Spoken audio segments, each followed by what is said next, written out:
It's time to do a deep dive on Ryan Johansen's 2021-22 season for the Nashville Predators. There's a couple of songs that we think perfectly describe Joey's season. Plus, we're going to tell you one big thing we liked about him this year and one thing that needs improvement. Plus, where do we see him fitting on this team moving forward as part of the Preds' new roster refresh? It's an interesting topic to be had today on the Locked On Predators podcast. You're Locked On Predators, your daily podcast on the Nashville Predators. Part of the Locked On Podcast Network, your team every day.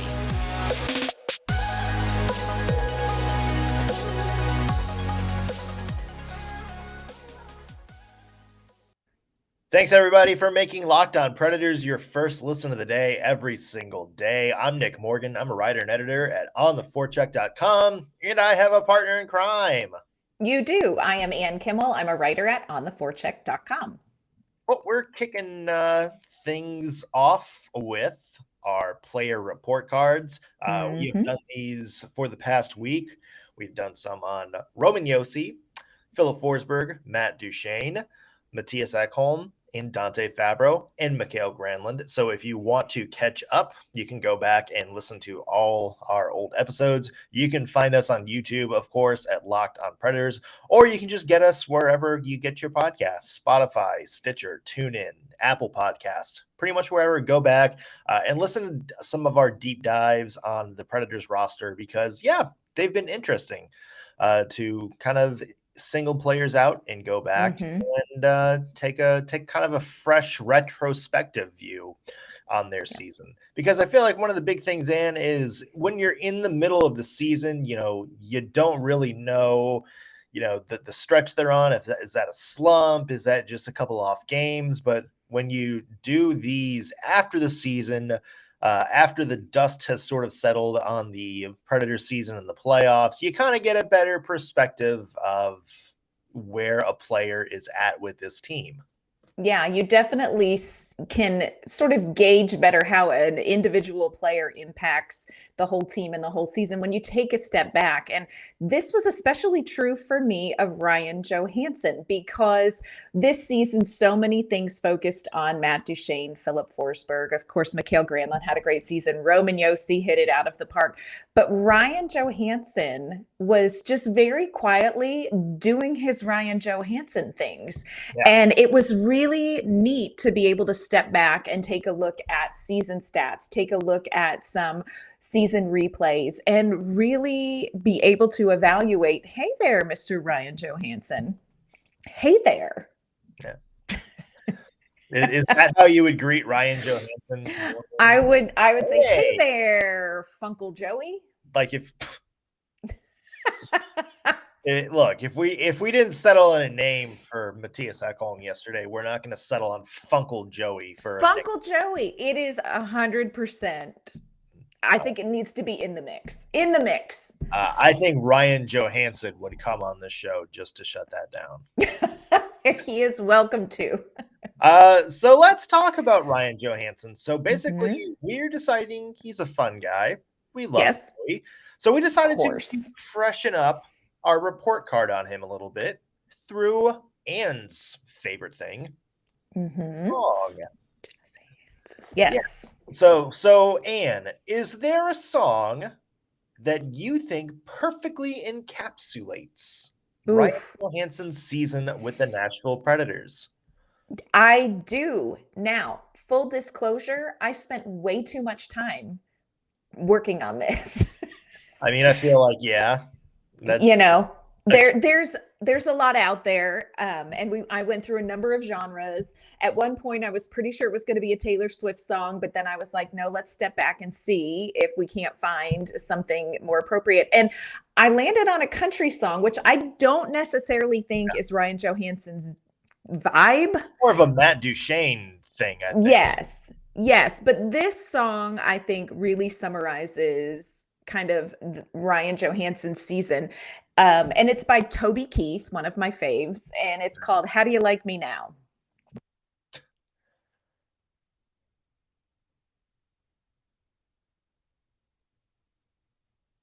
We talked about that with Matt Duchene. Like there's a little there's a statement in that situation. And I think it had to kind of be a little jarring for both Duchene and Johansen. And Ryan Johansen kind of came into this season ready to prove something. And this Toby Keith song is all about a kid in high school who loved this cheerleader and she paid him no attention. He went to Nashville, became a big country star. He comes back to his small town and says, "How do you like me now? Now that I'm on my way, you still think I'm crazy standing here today. I couldn't make you love me, but I always dreamed about living in your radio. How do you like me now?" And it's just got like that Ryan Johansen like swagger, maybe a hand gesture. Like he had something to prove. And I think Ryan Johansen proved it this season. I was kind of on the same path. First off, Toby Keith, I don't know. I don't know. Go ahead and say it. Toby Keith song. You don't know any Toby Keith songs? I know Toby Keith songs. He's just not my favorite guy. Okay. You need to watch this video on YouTube because this is one of those things that I go back and rewatch when I'm just feeling a little bit blah because it's just funny. Yeah. So watch that video. Yeah. But go ahead. What is your song? Guessing not Toby Keith.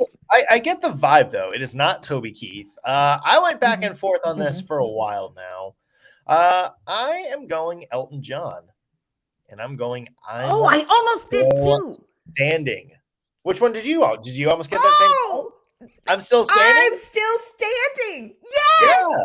Yes, that was the top 3. Was that the one you missed?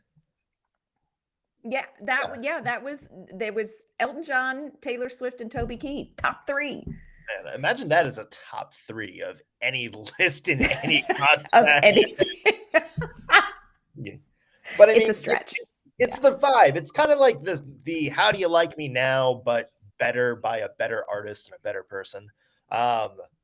It's like that same sort of protest vibe. Like you kicked me down, but here I still am. Once I could never hope to win. You starting down the road, leaving me again. How many Nashville Predators fans wanted to cut him after last season? Yes. After the season before then. Whenever this debate came out, like which big $8 million center would you rather lose? Everybody wanted Duchene to stay over Johansson. Everybody talks about Johansson being the worst contract of those two on the Nashville Predators. And then all of a sudden, under the radar, he's still standing after all this time, looking like a true survivor, picking up the pieces of my life without you, the naysayers, on his mind. Yes. This was a statement season for Ryan Johansen. 26 goals, which were his most since 2015 when he scored 26 with the Blue Jackets. 63 points. Yep. If you're going by points per game, was one point below his season high in 2019, but it was the same scoring pace. 22 shooting percentage, like 22% of his shots. Yes. Net. Joey has kind of found his touch this year, and he was revitalized. It happened in a way that was very under the radar because of the absolutely insane seasons Matt Duchene, who is kind of in the same situation, and Filip Forsberg had. Not a lot of people were talking about Joey having himself a good comeback. No. Year. And then there he is. You look at him, 63 points this season, was one of the Predators' most consistent goal scorers. Yeah, I mean, there's a lot to like about Ryan Johansen this year, and he's still standing after all the years. Okay, did you watch that video, the Elton John video for that? Because that video is so Funkle Joey. Where is Funkle Joey coming from? He's the fun uncle. Funkle, okay. He's the Funkle Joey. I thought there's Funkle, fun uncle. I thought there was like some weird character or niche reference that I wasn't getting. No. Like Bazooka Joe. No, he's the fun uncle. Like, oh, he's not Bazooka Joe. He's Funkle Joe. Bazooka Joe. Yeah. Like, okay, that one we need to kind of put a pin in because maybe Yeah, like Funkle Joe sounds like a side character in like Sanford and Son or something like that.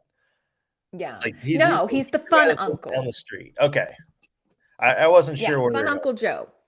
Yeah, Yeah, but yeah, Funkle. um, did you? This was a very hard bounce back season to kind of anticipate, uh, because yeah, Mm-hmm. we can say this about so many Preds, but in a season full of surprises, the fact that Ryan Johansen stepped up and got back to where we knew he was capable of playing, that is something that I don't think a lot of fans expected. Just Mm-hmm. because of his kind of downward trend of his play and the kind of different style he was playing. This was a bit of a surprise, I think, this season. I think it was a surprise as well. And I think what is also surprising about it is how successful he was in the position he was in. He was kind of that second line center, and we all know that second line was sort of a vacuum. It was a struggle from start to finish this season, and yet somehow Ryan Johansen had one of his best seasons ever. And you think, okay, if you put a couple people on a line with Ryan Johansen and he plays like he played this season, I mean, the possibilities are endless and exciting. Yeah. Well, I want to talk about a couple of things that he did really well and a couple of things he needs to work on. You and I are going to share one big thing we liked about his game this year and one big thing we think needs to improve before next season. Before we do that, I want to mention today's show brought to you by Athletic Greens, and they have a product that I use literally every day, AG1. I've talked about this before. I started taking AG1 literally because they sent me a free kit of it. I was very skeptical at first, but I started using this every single day. And let me tell you, I can feel a difference. I know, you're probably thinking I'm reading this from a sponsor show notes. So you can be very skeptical about it. I get it. But I can just hear me out. When I started taking this, I have more energy. I feel more full during the day. I have more of a rush into my system, and that is due to AG1. So you may be asking, what is AG1? Well, with one delicious scoop, you're absorbing 75 high-quality vitamins, minerals, whole food source superfoods, probiotics, and adaptogens to help you start your day right. This special blend of ingredients supports your gut health, nervous system, immune system, energy, recovery, focus, aging, pretty much everything you need. It costs less than $3 a day, which is probably cheaper than that daily Starbucks run you're making. And with this, it's cheaper than getting all the different supplements yourself. You're investing in an all-in-one nutritional insurance. So right now it is time to reclaim your health and arm your immune system with convenient daily nutrition. It's just one scoop in a cup of water every single day. That's it. No need for a million different pills and supplements to look out for your health. To make it easy, Athletic Greens is going to give you a free 1-year supply of immune supporting vitamin D and 5 free travel packs with your first purchase. All you have to do is visit athleticgreens.com/NHL network. Again, athleticgreens.com/NHL network to take ownership of your health and pick up the ultimate daily nutritional insurance. So, Ann, we're talking about Ryan Johansen. What is one big thing you really liked about Johansen's game this year? I think there were a lot of things to like about Johansen's game this year, but the thing that really jumped out to me is his performance on the power play. Ryan Johansen is not necessarily somebody through the season that I thought, wow, he's really hot when it comes to the man advantage. But when you look at the final season stats, he was tied for second with Roman Josi behind Matt Duchene.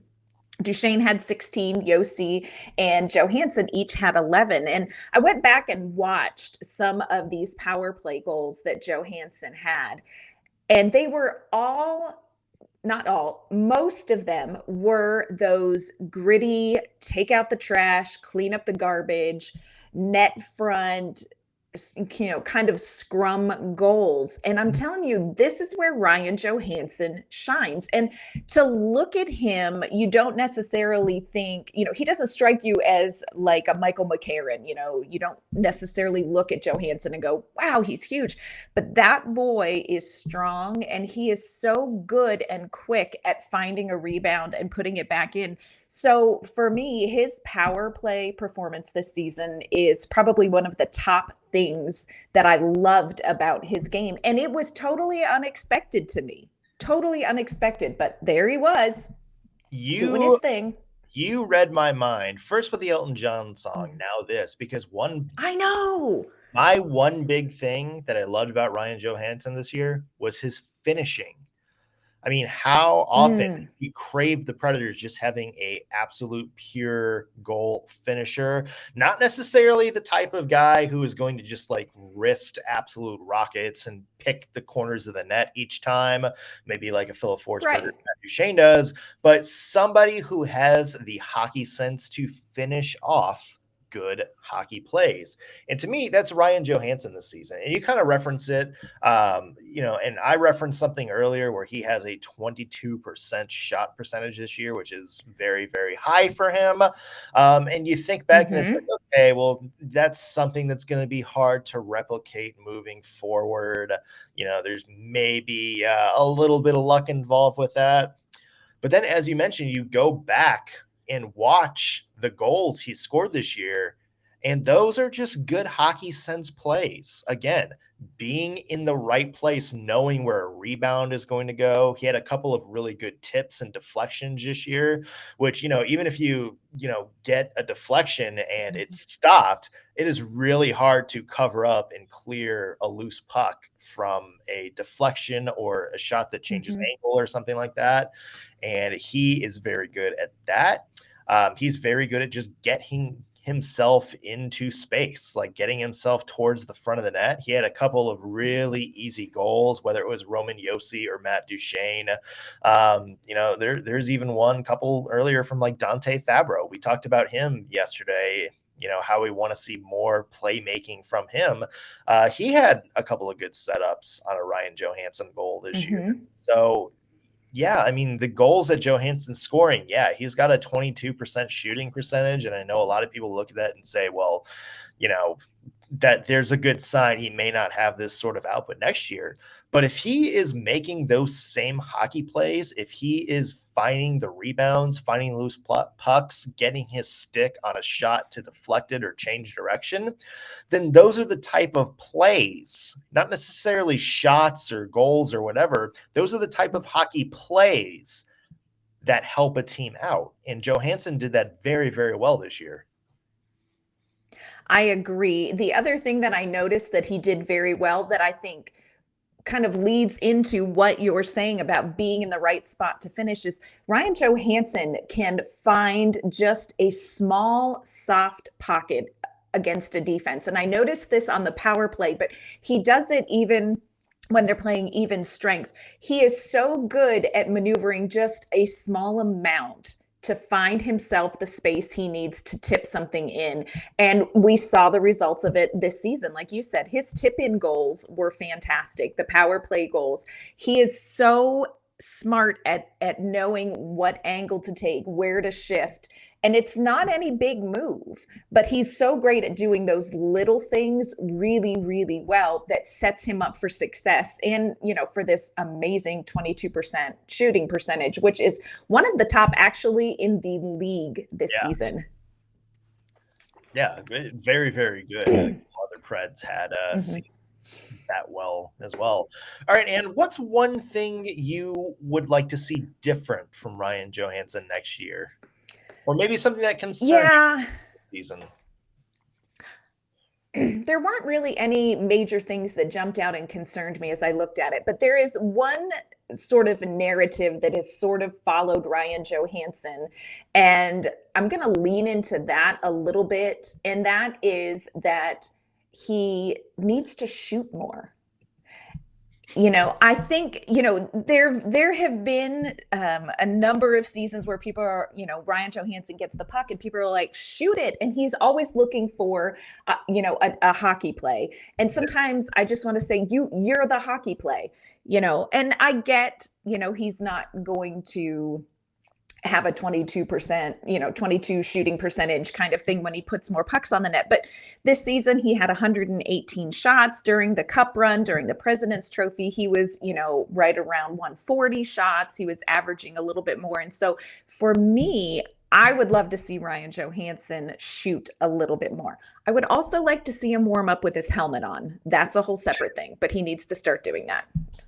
But then you couldn't see the hair, and I feel like that's Ryan Johansen's half of his entire reason for existing in pregame warmups.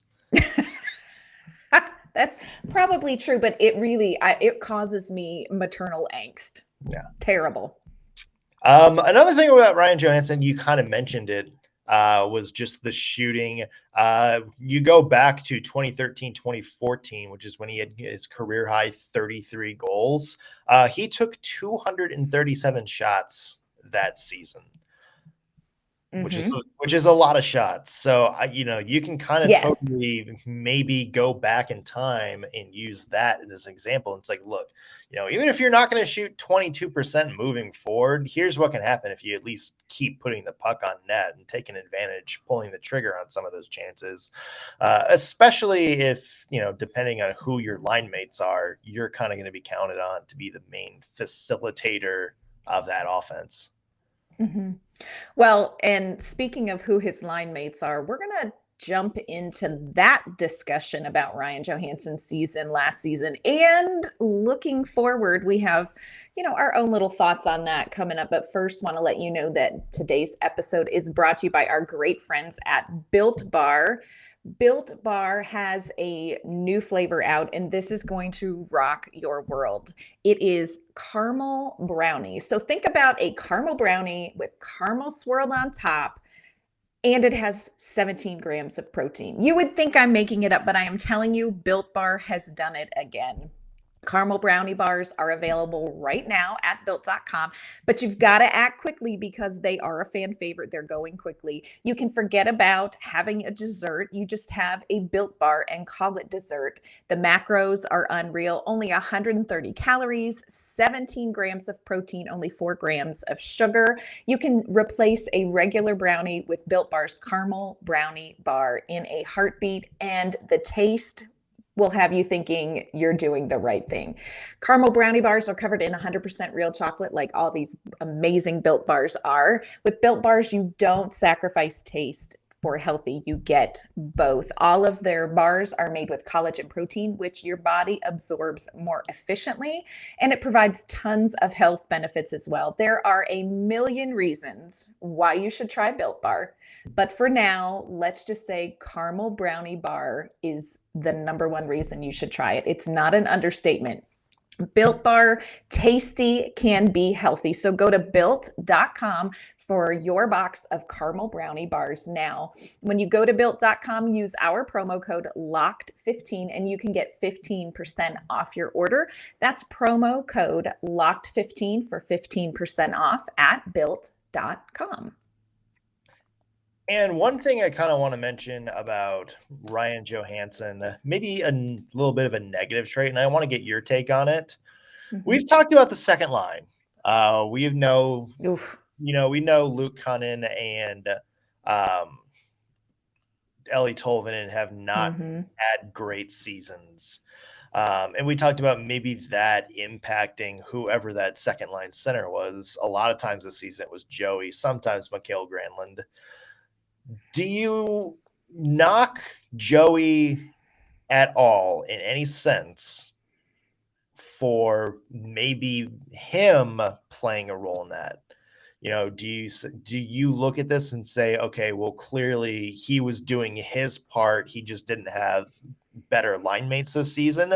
Or do you have to assign him a little bit of a blame for being like, you know what, good playmakers can elevate their teammates no matter the situation? As much as I hate it, I do think it's a little bit of a note to make about Ryan Johansen, because he did not have line mates that were having good seasons, and some of that is not on him. But when you look at a center like Ryan Johansen, I mean, this is somebody who is a playmaker, what he is capable of doing, and there is sort of an expectation that he is going to help his line mates get out of that. And no matter what happened this season, there really wasn't much of a result there. And so I do think some of that comes back to Ryan Johansen. Now, I think he needs different line mates. I think there is a little bit of responsibility with that. And I think probably John Hines maybe felt a little bit that way too, as he would swap Granlund in there. I mean, they were really desperate to get that second line going, and Joey didn't do it. But, in fairness, Mikael Granlund really didn't do it either. But I think there's a little bit. I don't know. What do you think? I think you do have to give him a little bit of a blame. You look at a player like Filip Forsberg even a couple of years ago, and look, whatever, and you can have evidence that says, hey, look, whatever line Filip Forsberg was on, that wound up being the best line of the Nashville Predators. You would like to see maybe that for Ryan Johansen a little bit, no matter who his line mates are, it doesn't matter if it's Luke Cunnin or Nazem Kadri next season. You would like Johansen to be the guy that sort of elevates whoever's around him and set them up for some good plays. Now, obviously, you can set up as many good plays as you want, and if the people next to you aren't finishing them, that's something totally different. That's something we saw a little bit from Matt Duchene last season, not this past season, but his 13-point season. Right. So from that end, he's got a pretty good excuse on why that second line didn't exactly take off, especially considering he was so hot when he was on the power play with that first Preds unit, or the fact that he was so hot when he was with Forsberg and Duchene. But you do want to see a little bit of that elevation from him next season. I agree with that. And I don't think that the struggles that Cunnin and Tolvanen had are because they didn't have a competent center on their line. But you do want to be able to see him pull some things out of people who are struggling. And I just don't think maybe that Cunnin and Tolvanen are the line mates for him for next season. So I want to ask you, who do you put with Ryan Johansen? And let's say who's on the roster now, or who do you get in free agency? Who do you get it for a trade?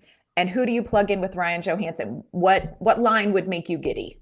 Well, again, is Filip Forsberg back? Because that's the X factor for everything.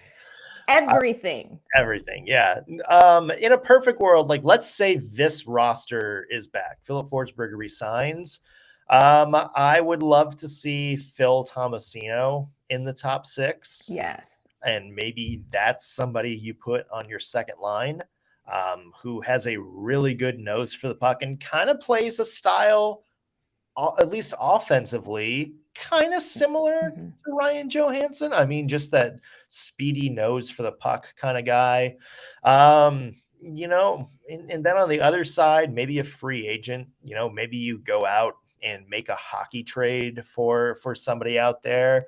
I'll let you guys kind of speculate who, but if there is a free agent out there to kind of put on that other side, and then, you can let somebody like Eeli Tolvanen breathe a little bit more. Like maybe he becomes solid bottom six winger who's very good, kind of a two-way game, but also has a little bit of offensive pop. And maybe that's sort of the expectation for Tolvanen moving forward. But, I think you got to do whatever you can to make that second line a legitimate scoring threat next season.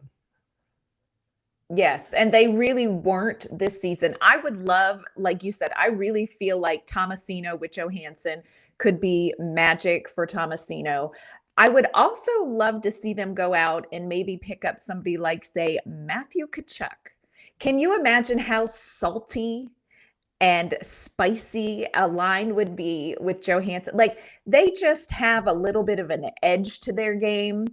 And I would love to see something like that happen. And then that way, maybe Thomasino doesn't have to mix it up physically quite as much defensively, because those two guys are, hard hitters. So, I mean, Matthew Tkachuk, Kevin Fiala, depending on the drama level. I'm just throwing it out there.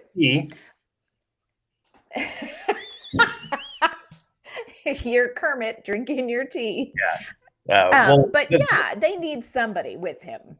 I talked about this with Seth Tupal. If Kevin Fiala gets traded back to Nashville, the Preds have to put him on a line with Mikael Granlund, just to completely do the full circle moment. Yes, for sure. All right. Final letter grades for this season. Anne, what do you give Ryan Johansen? I give Ryan Johansen a very, very solid A. It's not an A+ because of the second line struggles. And again, not sure how much of that is his responsibility. But when you look back at Ryan Johansen, his season was a little bit overshadowed by Forsberg and Duchene. But what he was able to do and how well he did it, incredible. He is an A in my book. How about you? I would agree with you. I would say maybe an A-, but a high A-, kind of on the trend of, maybe you did one small thing better and you get an A. Because I think he did what you asked of him this year. He contributed scoring, both in terms of goals and assists. 37 assists was a very good season for him. He set up a lot of plays. He contributed to one of the Predators' best power play units in years. I think maybe next year this is an A. Maybe if his line mates had better success, that sort of, takes his grade down by aggregate a little bit. But if you're a Preds fan, you had to be happy with the season 92 had. And I think, when people go back and maybe isolate Ryan Johansen and kind of watch just him during games, again, I think they really will be surprised at the steps forward he took this year, just because he was overshadowed in the conversation in the moment so much by Duchene and Forsberg's years. Mm-hmm. Yeah, Funkle Joey did his job really well this season. Funkle Joey, latest ska band, heading your way. Yeah, we'll workshop it again. We'll workshop it. Yeah, we came up with some good ones for at home yesterday. We'll come out with some good ones for Joey. Yeah, that needs to be like a whole, maybe a whole episode is like, okay, let's re-nickname these people. Yeah. So more Predators report cards coming up all throughout the summer. We'll touch on every player who played a game for the Preds this season.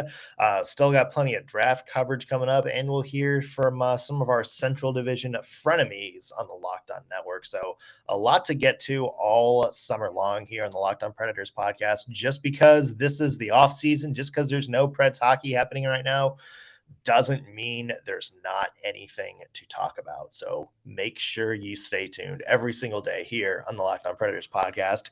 And where can the people find your work? You can find my work at ontheforecheck.com, and you can find me on Twitter at AnnK_Mama on Ice. I'm Nick Morgan. You can find my work at ontheforecheck.com. Follow me on Twitter at _NSMorgan. If you're watching this on YouTube, be sure to like the video, subscribe, and leave a comment. Let us know what you thought of Johansen's season, what grade you would give him. That's going to do it for us today on the Locked On Predators podcast. Thanks for making us your first listen of the day. We'll be back tomorrow with a fun Friday episode. See you then.